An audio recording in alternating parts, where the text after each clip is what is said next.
Unsolved Mysteries. The Death of Blair Adams.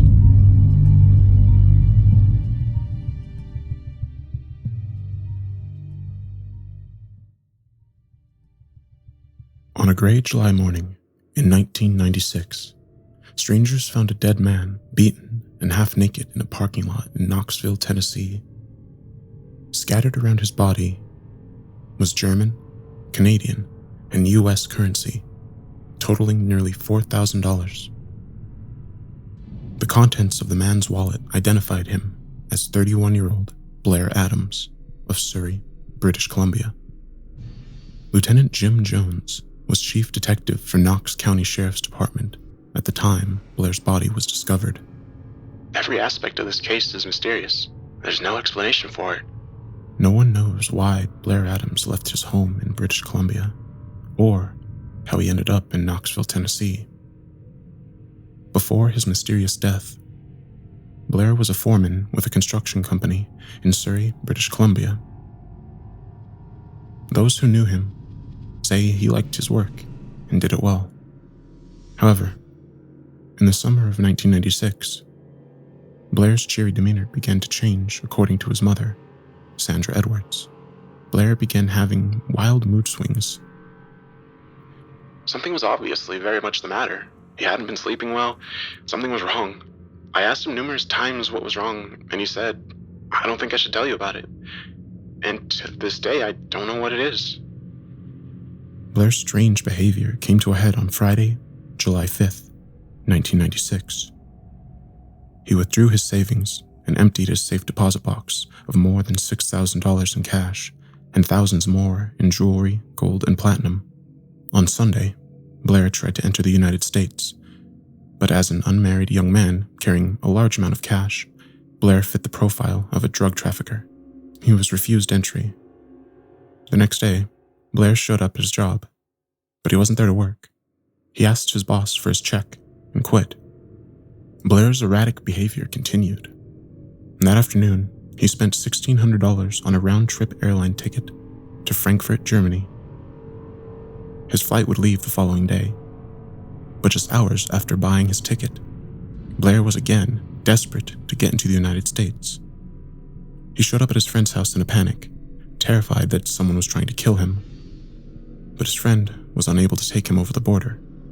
Then, on Tuesday, instead of leaving for Germany, Blair turned in his tickets, rented a car, and headed back to the border. This time, he managed to slip through. He ended up in Seattle, Washington, where, according to Lieutenant Jones, he bought a one-way ticket to Washington, D.C.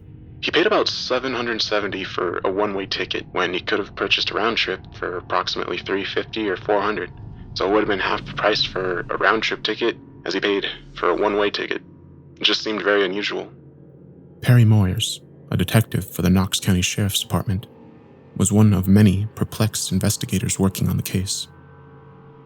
I mean, why go to D.C. to turn around and come back to Knoxville? He had no reason to be in East Tennessee. He had no reason to be in Knoxville. He knew no one in Tennessee or the eastern United States. Blair was first seen at a gas station in Knoxville around 5:30 that afternoon. He complained to the gas station attendant that his car wouldn't start. The attendant told him he had the wrong keys. However, the rental car company was already closed for the day. Blair was stranded in Knoxville until the morning. Luckily, he was able to hitch a ride to a nearby hotel.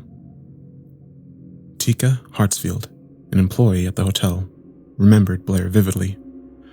The best way I can describe him would be paranoid. He was just very nervous and agitated, expecting someone to come in on him, even though there wasn't anybody there. I don't know who he was looking for, but he was waiting for somebody to walk in for him. The hotel's security camera showed that in the space of an hour, Blair went in and out of the lobby 5 times before finally paying for the room.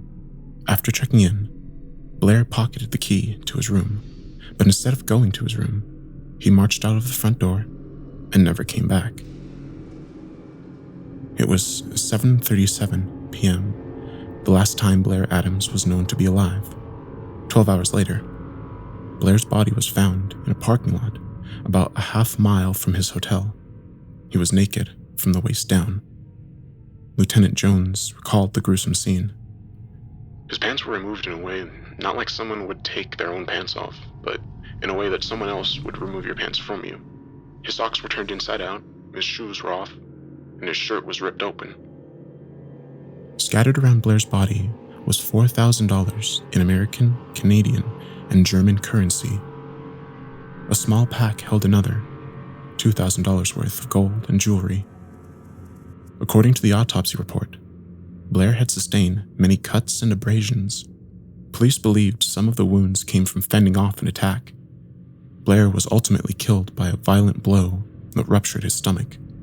Although Blair thought his life was in danger, authorities believed the threat was imaginary, and that Blair's journey was an escape from his own delusions.